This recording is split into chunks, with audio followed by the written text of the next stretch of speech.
नमस्कार दोस्तों, मैं सौरभ कुमार आपका अपना YouTube channel CS with Saurabh में स्वागत करता हूं, जिसमें कि आज हम लोग आगे का क्वेश्चन को डिस्कस करेंगे। कल हम लोगों ने 20 क्वेश्चन ही किया था जो कि इम्पोर्टेंट क्वेश्चन थे प्रीवियस ईयर के। तो चलिए दोस्तों, आज हम लोग बिना टाइम वेस्ट किए हम लोग शुरू करते हैं। तो चलिए, आज का जो क्वेश्चन है दोस्तों, क्वेश्चन क्या बोलता है कि और क्लास में, अब देखिए क्लास का क्वेश्चन है। कल ही हम लोग डिस्कस किए थे, क्वेश्चन नंबर 20 जो था क्लास से रिलेटेड था, जिसमें कि हम लोग पढ़े थे कि अगर class A is a friend of class B, then both are can access to their members, दोनों एक दूसरे को एक्सेस कर सकते हैं। तो उसी तरह ये क्या बोल रहा है क्वेश्चन में, ऑप्शन पढ़िए क्या पढ़ता है बोलता है। ऑप्शन ए बोलता है not have friend, have one friend. ये तो होगा ही नहीं, not have friend, have one friend ये भी नहीं होगा, क्योंकि एक क्लास के एक से ज्यादा मेंबर हो सकते हैं। बी हो सकता है, सी हो सकता है, डी हो सकता है। तो इसीलिए इसका ऑप्शन क्या हो जाएगा, have any number of friends. इसका ऑप्शन क्या हो जाएगा, सी। नेक्स्ट क्वेश्चन हम लोग बढ़ते हैं। क्वेश्चन नंबर 22 क्या बोलता है, data hiding sorry the data hiding is use to create. Option क्या है, inline function, private class members, non scalar type and cryptic code. अगर आप लोग सी प्लस प्लस में ये सब पढ़े होंगे कि एक डेटा हाइडिंग किसको बोलते हैं। डेटा कल ही हम लोग पढ़े थे पॉलीमॉर्फिज्म। ये जो डेटा हाइडिंग जो है, ये इसको हम लोग बोलते हैं इनकैप्सुलेशन। ये क्या करता है, इसको हम लोग यूज करते हैं किस लिए, कि हम सिर्फ प्राइवेट मेंबर को ही एक्सेस दे सके, इनकैप्सुलेट करके। मतलब कि ओनली प्राइवेट क्लास के मेंबर ही इसको एक्सेस कर सकते डेटा को। इसके बाहर के क्लास के जो मेंबर है उनको एक्सेस नहीं कर सकते, मतलब जो ग्लोबल मेंबर्स हैं वो एक्सेस नहीं कर पाएंगे। ये क्या करता है, प्रोटेक्शन प्रोवाइड कर रहा है, एक तरह से इनकैप्सुलेट कर रहा है डेटा को, कि बाहरी एक्सटर्नल एंड मैनिपुलेशन से बचाने के लिए। इसका आंसर क्या हो जाएगा, option number B, private member class, sorry private class members. Next question, question number 23। Question number 23 क्या बोलता है कि which of the following operators may be overloaded.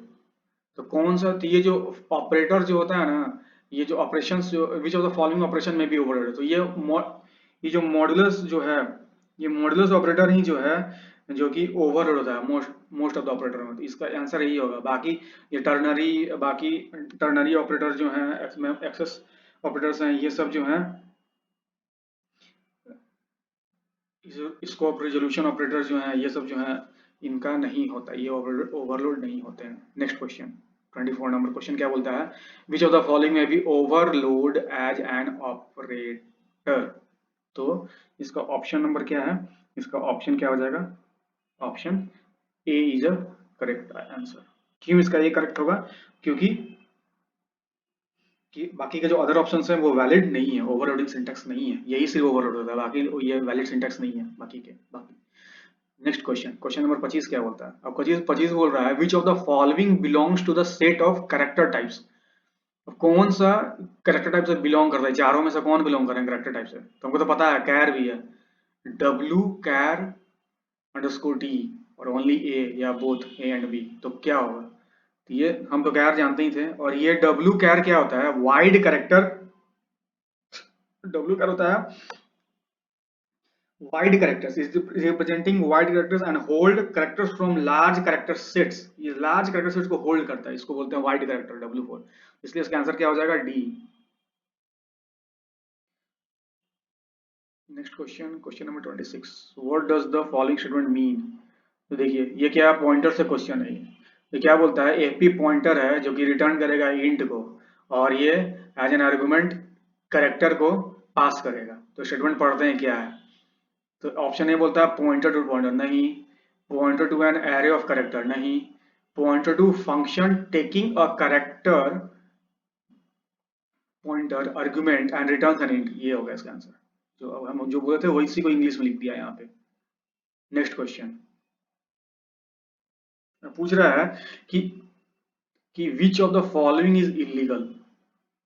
Option A, option B, option C और option D. मतलब कौन सा जो ये डिक्लेयर करने का तरीका किसका जो इलीगल है। तो इसका ऑप्शन ऑप्शन जो हमारा ऑप्शन बी जो है वो इलीगली डिक्लेयर किया हुआ है, option number B. Question number 28 क्या बोलता है, the constants are also called as. Option क्या है, const, preprocessor, literals, none of the above. अब देखिए बहुत ही आसान क्वेश्चन है ये, लेकिन हम लोग ये आसान क्वेश्चन हम लोग देखेंगे ऑप्शन में कॉन्स्ट है, मार देंगे कॉन्स्ट नहीं। इसका आंसर क्या होगा? आंसर होगा लिटरल्स। लिटरल्स क्यों होगा आंसर? क्योंकि डायरेक्ट रिप्रेजेंट करता है फिक्स्ड वैल्यू को इन सोर्स कोड में। लिटरल्स जो है, जैसा कि हम लोग क्लियर करते हैं कि int a is equal to 10, int b is equal to 3, ऐसे करके। तो ये जो लिटरल्स जो है ये डायरेक्ट रिप्रेजेंटेशन है वैल्यू का, फिक्स्ड वैल्यू का। तो इसीलिए इसका, इसलिए ये कांस्टेंट होता है। They are also called as literals. अब क्वेश्चन नंबर 29 क्या बोलता है? Which of the following correctly declares an array. अब इसमें देखना है कौन से सही तरीके से डिक्लेयर किया हुआ है एरे में। इसका ऑप्शन ए में क्या दे रहा है? ऑप्शन ए इंट एरे 10 है, कैर एरे 10, इंट एरे। गलत, गलत। इसका ऑप्शन क्या हो जाएगा? इसका ऑप्शन हो जाएगा option number A. A is the correct answer.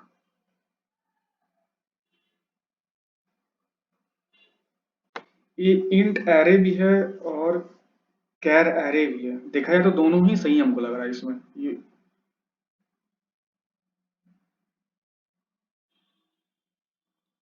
सी इसलिए गलत है क्योंकि साइज एरे का साइज डिक्लेयर नहीं किया है।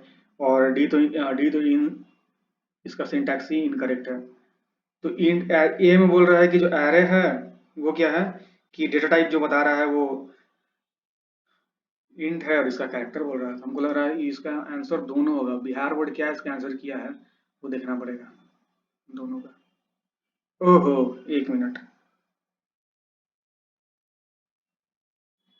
सेमी कॉलन, सेमी कॉलन भी यहाँ दिया हुआ है। ओह अच्छा ठीक है, सेमी कॉलन के। ऑप्शन ए सही होगा इसका आंसर, ऑप्शन ए।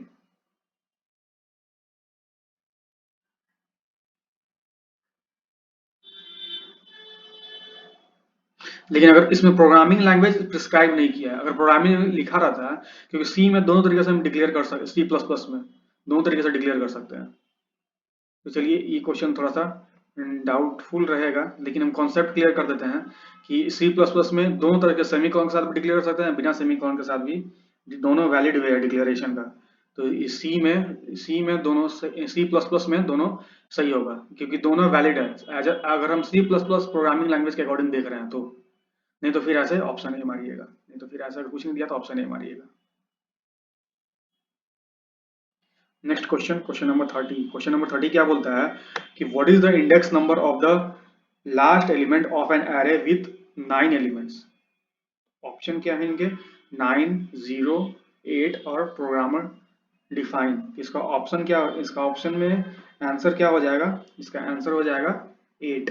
क्यों 8 होगा? क्योंकि ये जो 9 एलिमेंट्स जो बोल रहा है, तो ये स्टार्ट हो रहा है कहाँ से?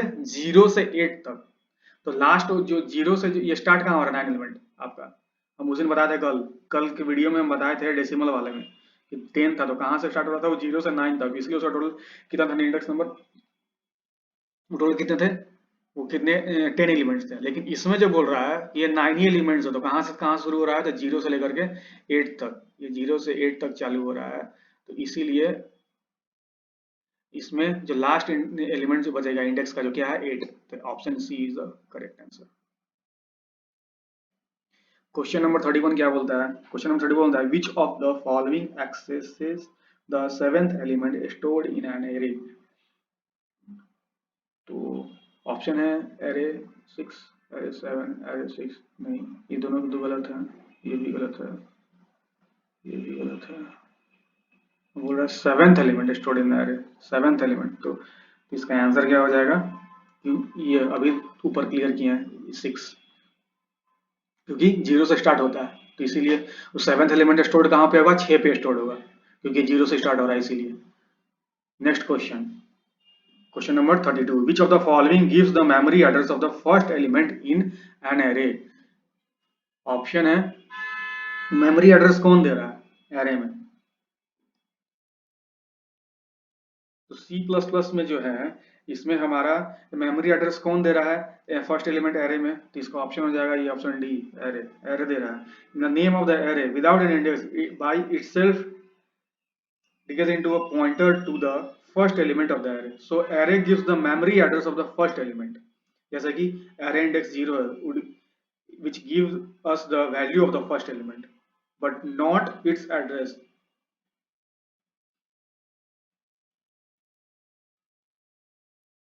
इसलिए इसका आंसर क्या हो जाएगा? Correct answer will be option D, memory address of the first element. Memory address दे रहा है। चलिए आगे बढ़ते हैं।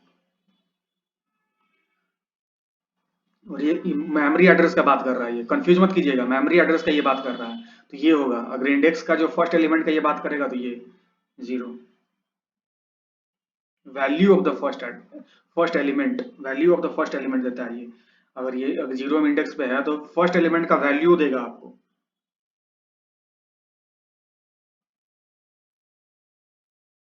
Next question, question number 33।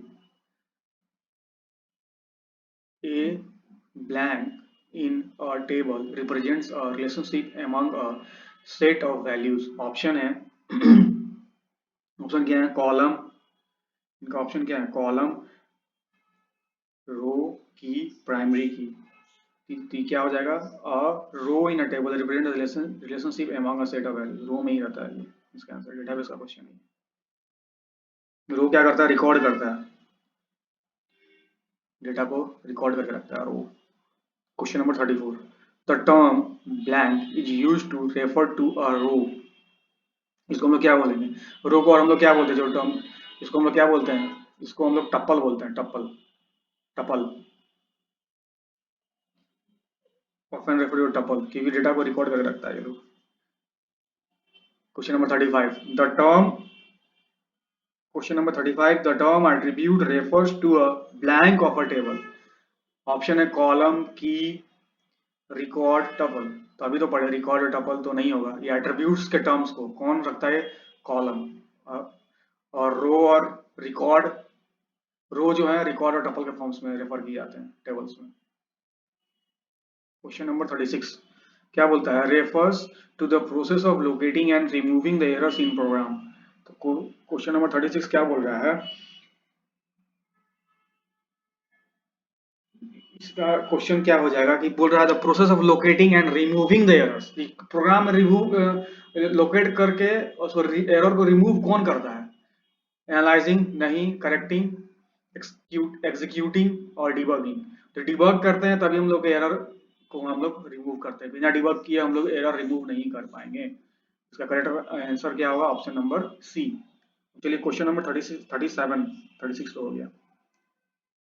37 क्या बोलता है? A pointer is, a pointer is क्या है? ऑप्शन में क्या? The address of variable, an indication of the variable to be accessed next a variable for storing addresses, the data type of an address variable। तो pointer क्या है? अभी हम लोग इसके अभी जस्ट 4-5 क्वेश्चन पहले हम लोग पढ़े थे पॉइंटर के बारे में थोड़ा सा। वो क्या करता है? एड्रेस करता है वेरिएबल को। तो इसका ऑप्शन क्या हो जाएगा? A variable for storing addresses, option number C. 37 का option number C, to the memory location में ये स्टोर करवाता है। क्वेश्चन नंबर 38 क्या बोलता है? The name of a function ends with, option है double quotes, single quotes, parenthesis, hashtag. तो name of the function ends with, तो सी सी प्लस प्लस हम लोग किए होंगे तो उसमें तो पैरेंथेसिस ही यूज करते हैं लोग। प्रोग्रामिंग भी प्रोग्रामिंग किए होंगे तो आसानी से इसका आंसर कर सकते हैं। Name of the function ends कैसे होता है? Name of the function parenthesis से। चलिए next question, question number 39। Question number 39 क्या बोलता है? Which of the following will store the letter H in character variable named initial. Option क्या है? ए में, बी, सी और डी। इसका करेक्ट ऑप्शन क्या हो जाएगा? इसका option number A, initial single quote H.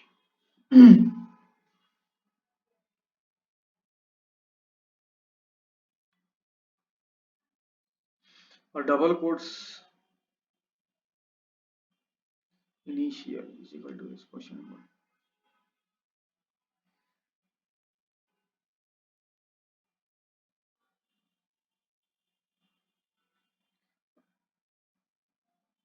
Question number 40, question number 40 next question है। In the statement template class T, what is T? इसमें टी क्या है? तो टी क्या है? T is a class, simple सा, T is a class, class का नाम है वो टी। टी क्या है? क्लास है, नेम दिया है उसको डिफाइन कर रहा है नाम से। क्वेश्चन नंबर 41 क्या बोलता है? The feature that allows the same operations to be carried out differently depending on the object is. Same operation को फीचर वो अलाउ कर रहा है indifferently depending on the object. Option क्या है? Polymorphism, polygamy, inheritance, multitasking. Question को फिर से पढ़िए, क्या बोल रहा था? Feature that allows the same operation to be carried out differently depending on the object. मतलब कि एक ही फीचर्स को अलाउ कर रहा, ऑपरेशन को अलाउ कर रहा, मतलब डिफरेंटली ऑब्जेक्ट के ऊपर डिपेंड कर रहा है। तो मतलब कि मेनी टाइम्स ही है, मतलब कि तो इसका अभी हम लोग पढ़े थे पिछले कल ही तो हम लोग पढ़े थे, ये क्वेश्चन था जिसमें एक पॉलीमॉर्फिज्म। इसका मतलब ही था कि मेनी फॉर्म्स। तो ये क्वेश्चन से ही मालूम पड़ रहा है कि मेनी फॉर्म्स का बात कर रहा है, कि मतलब डिफरेंटली हम कर रहे हैं, मतलब एक ही चीज उसको डिफरेंटली कर रहे हैं एक ऑब्जेक्ट से। इसका ऑप्शन क्या हो जाएगा? Option number A is the correct answer, that is polymorphism. मतलब क्या हुआ कि पॉलीमॉर्फिज्म को अलाउ करता है use the same method, name और operator with the different types of object and the behaviour will be different based on the objects type, इसीलिए polymorphism होगा। चलिए कोई नेक्स्ट क्वेश्चन क्या है? Question number 42।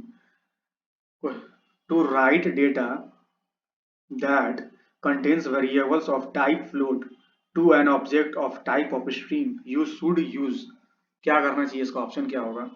कि इसका ऑप्शन होगा, ऑप्शन है the insertion operator, option B, option C और ऑप्शन डी। ये तीनों तो नहीं लग रहा है। इसका आंसर क्या होगा? क्यों इसका आंसर ए होगा? क्योंकि बोल रहा है to write data that contains variable of type float to an object of type of stream you should use। तो ये तो राइट डेटा आउटपुट स्ट्रीम में जो हम लोग को दिखाता है कंसोल में, इसलिए हम लोग उसमें क्या यूज करते हैं? इंसर्शन ऑपरेटर यूज करते हैं, तभी हम लोग आउटपुट में दिखाता है वो। सी प्लस प्लस में जो हम लोग यूज करते हैं, याद होगा ये वाला लेस देन, ये वाला इसका बात कर रहा है इंसर्शन ऑपरेटर।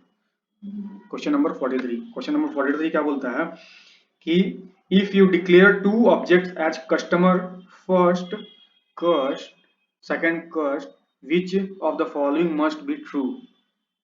अभी दो ऑब्जेक्ट को एज अ डिक्लेयर किया है एज अ कस्टमर, पहला कस्टमर दूसरा customer, which of the following must be true. Option A क्या बोलता है? Each object will store a separate copy of any static member data. Each object will store a separate copy of any static member data। नहीं। Each object will store a separate copy of any member function। नहीं। Each object will store a separate copy of any non-static data members। ये होगा non static हो तभी वो separately copy करेगा non static data को। इसका ऑप्शन क्या होगा? Option number C is the correct answer. Question number, आइए नेक्स्ट क्वेश्चन हमारा क्या है? नेक्स्ट क्वेश्चन है क्वेश्चन नंबर 44। अभी इनहेरिटेंस से क्वेश्चन है। अभी इनहेरिटेंस पढ़े रहेंगे तो आपको पता रहेगा कि इसका आंसर क्या होगा। ये पूछता है कि inheritance is the principle that, inheritance किस प्रिंसिपल पे काम करता है? A class with the same name must be derived from one another. B बोलता है option knowledge of a general category can be applied to more specific objects। C बोलता है C++ of function may be used only if they have logical predecessors। Option D है one function name may invoke different methods. नहीं, इसका correct answer क्या होगा? Option number B. क्यों होगा? थोड़ा सा इसके ऊपर थोड़ा सा एक्सप्लेनेशन देख लेते हैं। इसको इसका क्या इनहेरिटेंस जो क्या करता है कि हमको अलाउ करता है create new class from derived class. मतलब डिराइव्ड क्लास से हम लोग, मतलब इनहेरिटेंस ही समझिए ना कि मतलब कि पेरेंट क्लास से ही इनहेरिट होकर के आया है वो, मतलब कोई चाइल्ड क्लास है, जो एग्जिस्टिंग जो क्लास है उससे ही वो इनहेरिट होकर के आया है, डिराइव्ड होकर के आया है। तो derived class inherit the properties and behaviour of the base class. और क्या क्या बिहेवियर प्रॉपर्टीज साथ में उसका इनहेरिट हो गया है। तो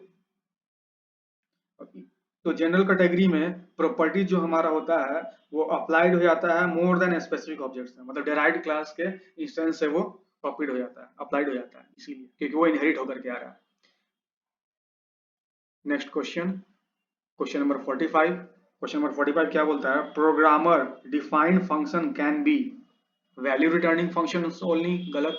वॉइड फंक्शंस ओनली, नहीं। आइदर वैल्यू रिटर्निंग और वॉइड फंक्शन, दोनों होगा। C option C is the correct answer. Question number 46 क्या बोलता है? A function that is called automatically each time an object is created is an what? A function that is called automatically each time an object is, जब जब object create होता है तो function automatically call हो जा रहा है, तो उसको हम लोग क्या बोलते हैं? तो उसको हम लोग बोलते हैं कंस्ट्रक्टर। कंस्ट्रक्टर इज क्या है? एक स्पेशल मेंबर फंक्शन है सी प्लस प्लस में, जो कि ये क्या करता है कि ऑटोमेटिकली सी प्लस प्लस में ये काम होता है। सी प्लस प्लस में ये एक स्पेशल मेंबर है, फंक्शन है, जो कि ऑटोमेटिकली ये खींच लेता है, क्रिएट करता है ऑब्जेक्ट को।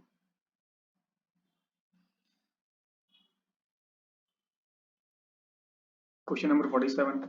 क्वेश्चन नंबर 47 क्या है?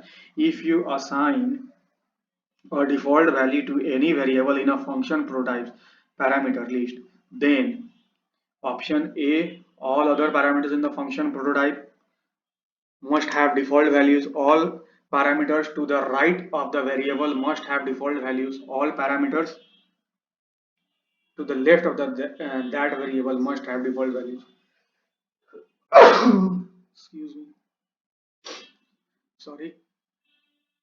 ऑप्शन डी क्या बोलता है? No other parameters in that prototype can have default values.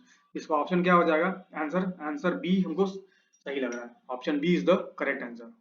All parameters of the all the parameters to the right of that variable must have default values।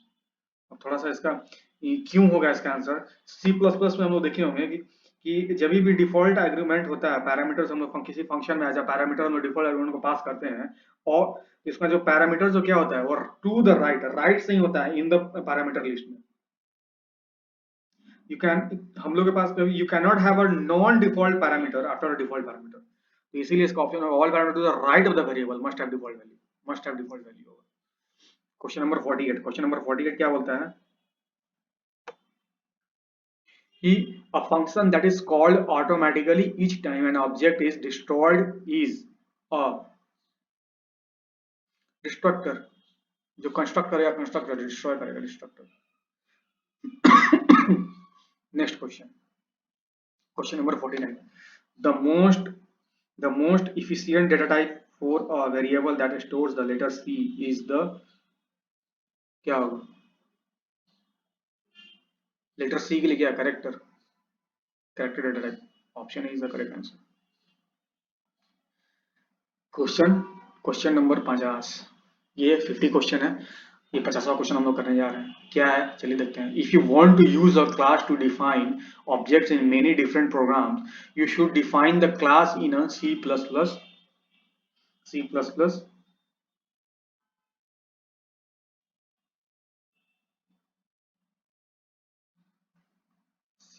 Plus होगा। इसका answer क्या है? ये बोल रहा है कि सी प्लस प्लस कौन सा फाइल में इसको ये डिफाइन करेगा। अगर क्लास है, ऑब्जेक्ट है, ये तो कौन से? तो हेडर फाइल में, सिंपल सा हेडर फाइल में ही इसको डिफाइन करता है। Question number 51। थोड़ा सा ये लंबा होगा, कोशिश करेंगे इसको और जल्दी करने के लिए। और कितना 20 क्वेश्चन कराना है तो मुश्किल से 10 मिनट और लगेगा, I hope so. Question number 51 क्या बोलता है? From a complete graph by removing maximum blank edges we can construct a spanning tree। तो देखिए इसका जो आंसर होगा, इसका आंसर होगा e minus N plus one. अब इसका एक्सप्लेनेशन क्या है? इसका ये वर्टिसेस जो है, e क्या है? एज है, और n क्या है? वर्टिसेस है।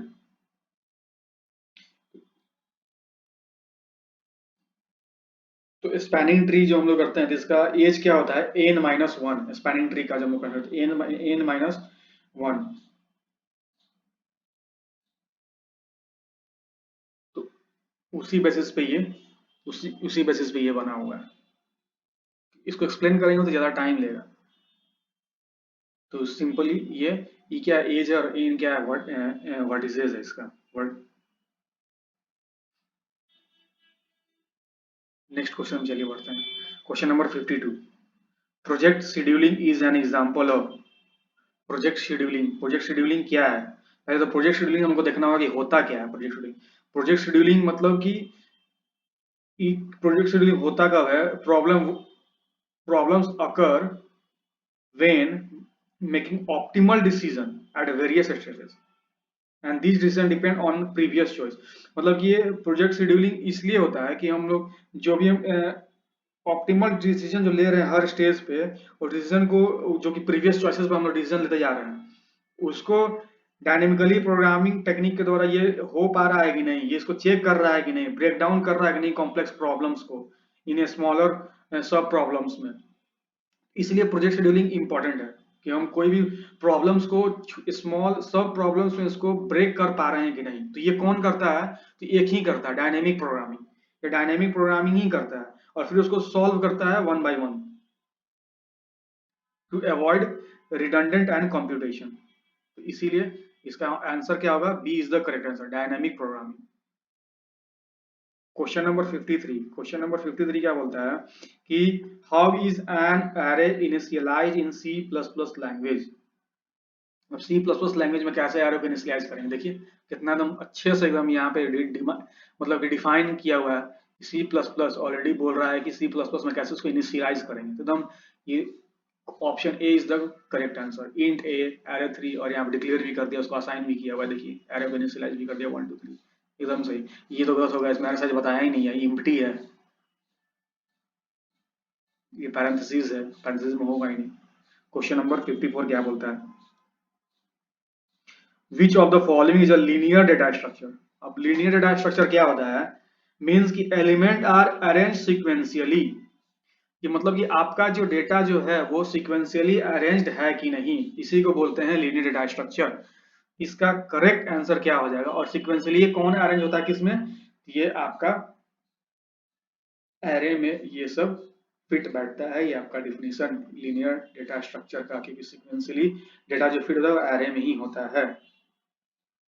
और एरे से ही एवीएल ट्रीज, ये सब बाइनरी ट्रीज, ग्राफ्स जो हैं, ये सब क्या है? नॉन लीनियर डेटा स्ट्रक्चर हैं। ये हमारा एरे ही सिर्फ जो है ये हमारा लीनियर डेटा स्ट्रक्चर है, बाकी ये सब क्या है? नॉन लीनियर है। ये सब नॉन लीनियर है। AVL trees, binary trees, graphs सब क्या है? नॉन लीनियर डेटा स्ट्रक्चर है। क्वेश्चन नंबर 55 क्या बोल रहा है? How is the second element in an array accessed based on pointer notation. Pointer notation, how is the second element in an array accessed based on the pointer notation? Option A नहीं, option B भी नहीं होगा, option C is the correct answer, pointer notation के साथ में declare किया हुआ है।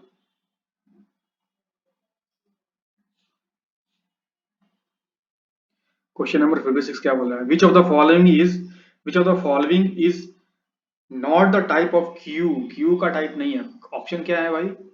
ऑप्शन इनके हैं priority queue, single ended Q, circular queue, ordinary Q. तो सिंगल और इंडेड क्यू होता ही नहीं है। ये प्रायोरिटी क्यू होता है, सर्कुलर क्यू होता है, ऑर्डिनरी क्यू होता है, लेकिन सिंगल इंडेड क्यू होता ही नहीं। इसलिए इसका ऑप्शन आंसर क्या हो जाएगा? Option number B is the correct answer. Next question, question number 57। Question number 57 क्या बोलता है? वो कल बताई थे क्यू हमारा किस फंडामेंटल पे काम करता है, कौन से प्रिंसिपल पे काम करता है, तो वो फीफो पे काम करता है, फर्स्ट इन फर्स्ट आउट, और बोथ इंड से हम लोग ऐड भी कर सकते हैं और रिप्लेस भी कर सकते हैं।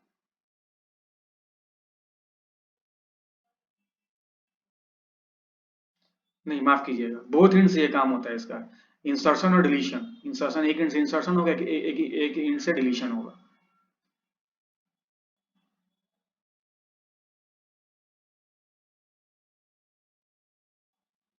क्वेश्चन नंबर कौन सा था ये? 56। Question number 57, from following which is not the operation of data structure. 57 में बोल रहा है कि इनमें से कौन सा ऑपरेशन जो है डेटा स्ट्रक्चर का नहीं है। Operation that manipulate data in same में सही है, operation that perform a computation ये भी सही है, operation that check for syntax error गलत, ये होगा C. Operation that monitor an object for the occurrence of a controlling event ये भी सही है, option number C is the correct answer. और question number 58, how is how are string represented in memory in C++।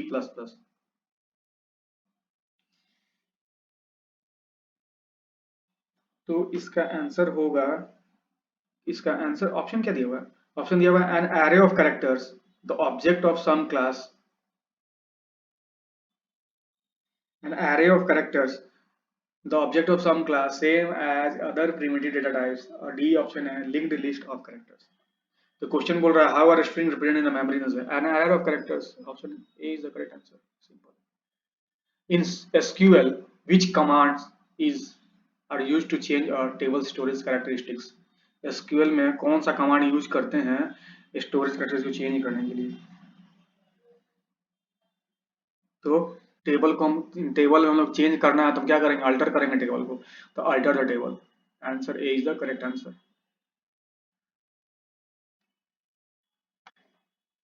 Question number 60.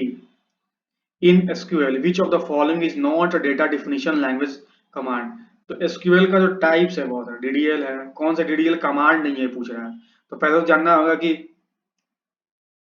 DDL commands में DDL command जो हमारा जो है वो पहले DDL कमांड्स का मतलब क्या होता है? Data definition language. Data definition language में क्या क्या होगा? तो रीनेम कर सकते हैं, रिवोक कर सकते हैं, अपडेट भी कर सकते हैं. अपडेट जो है डेटा मैनिपुलेशन का है, माफ कीजिएगा, लेकिन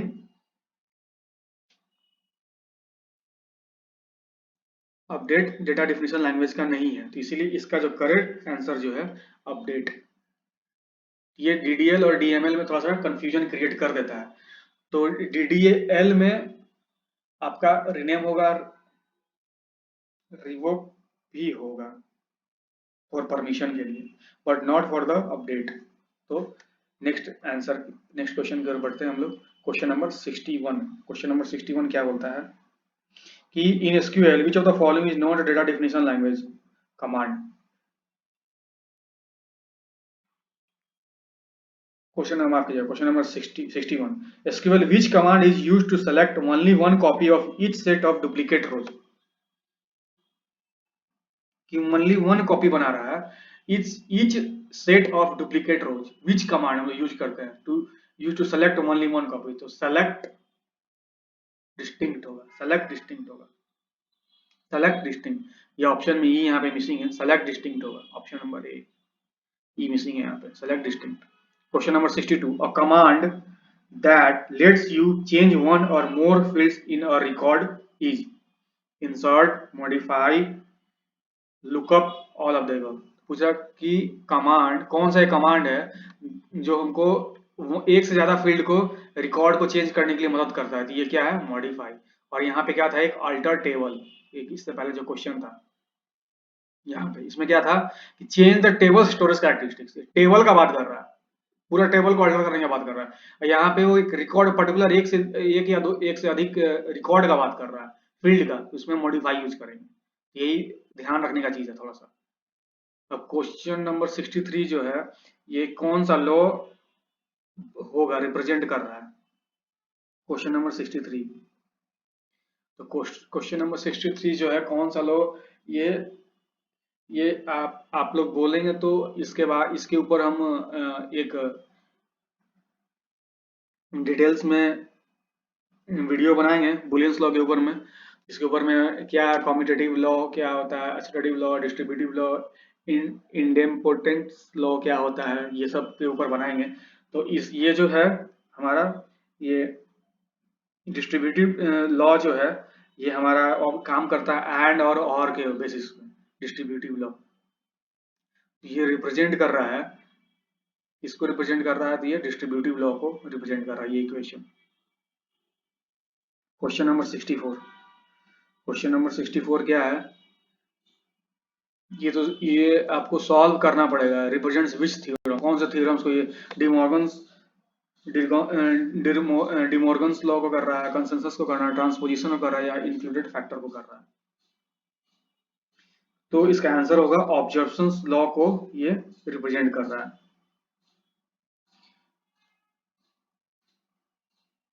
क्वेश्चन नंबर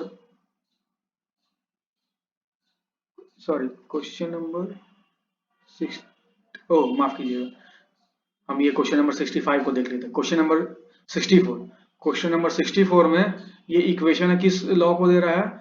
ये क्वेश्चन नंबर 64 ऑब्जर्प्शन को ये रिप्रेजेंट कर रहा है. Question number 64. ए ऑब्जर्व करिए, ए प्लस बी ये ए हो गया, ऑब्जर्व करके ए बन गया, फिर ए, तो इसलिए। और इसमें जो 65 में जो है ये कौन सा थ्योरम को रिप्रेजेंट कर रहा है, तो ये रिप्रेजेंट कर रहा है इसको ट्रांसपोजिशन, ट्रांसपोजिशन थ्योरम को, या लॉ कह लीजिए। ये सब बहुत इंपॉर्टेंट है, ये लॉ पढ़ना ये बहुत ही इंपॉर्टेंट है, ये इसके ऊपर बहुत ही क्वेश्चन रहता है, ये इंपॉर्टेंट है। अब देखिए, this logic operation expression, F एक फंक्शन है डिक्लेयर किया है, एफ अलग फंक्शन है, ए बी, तो ये क्या है, तो ये पूछ रहा है कि इसमें कौन सा होता है, एसओपी फॉर्म या पीओएस फॉर्म। तो एसओपी का होता है सम ऑफ प्रोडक्ट्स, और पीओएस का मतलब होता है प्रोडक्ट ऑफ सम। तो सम ऑफ प्रोडक्ट मतलब कि प्रोडक्ट का सम है, प्रोडक्ट का सम है, क्योंकि ये देखिए सम ऑफ, इसी से मालूम पड़ रहा है सम ऑफ प्रोडक्ट, मतलब कि ये दो प्रोडक्ट हैं उनका ये सम है। तो ये क्या हो गया, एसओपी फॉर्म को रिप्रेजेंट कर रहा है, ये सी के ऊपर बार है या बी के ऊपर बार है, ठीक है। लेकिन ये पूछ रहा है कौन से लॉजिकल एक्सप्रेशन को ये रिप्रेजेंट कर रहा है, तो सम ऑफ प्रोडक्ट को। अगर यही ए प्लस बी रहता और मल्टीप्लाइड बाई बी प्लस सी रहता, तो ये किसको रिप्रेजेंट करता, प्रोडक्ट ऑफ सम को। ये क्या है, सम, ये प्रोडक्ट ऑफ सम को, ये क्या है, दो है, सम ऑफ प्रोडक्ट, मतलब कि सम ऑफ प्रोडक्ट को रिप्रेजेंट कर रहा है, प्रोडक्ट के सम को, मतलब ये प्रोडक्ट है इनका सम। तो option A is the correct answer, SOP. अभी आइए, अब ये क्वेश्चन नंबर 67 कहाँ से आ गया, तो क्वेश्चन नंबर 67 आ गया आपका ओएसआई से। ओएसआई क्या बोलता है, the physical layer is in an OSI architecture transfer data in the form of. और फिजिकल लेयर में डेटा कैसे ट्रांसफर करता है, ओएसआई आर्किटेक्चर पढ़े होंगे, अगर आप लोग बोलेंगे तो इसके ऊपर भी अलग से नेटवर्किंग में जब हम क्लास लेंगे तो इसके ऊपर अलग से डिटेल में वीडियो बनाएंगे इसके ऊपर, specially for the OSI.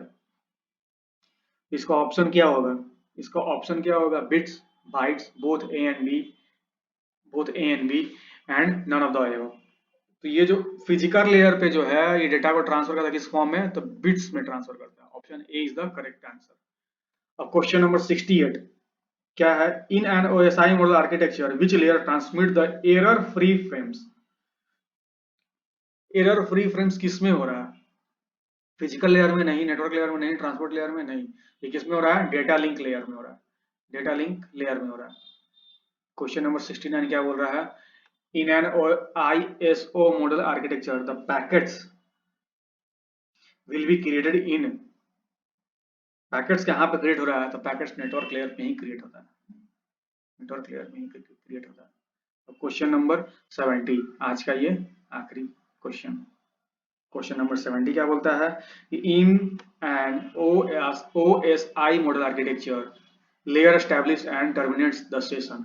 Option A session layer, data link layer, network layer और ट्रांसपोर्ट लेयर। तो सेशन जो टर्मिनेट्स हो रहा है कहाँ पे हो रहा है, तो सेशन लेयर में ही टर्मिनेट्स होगा।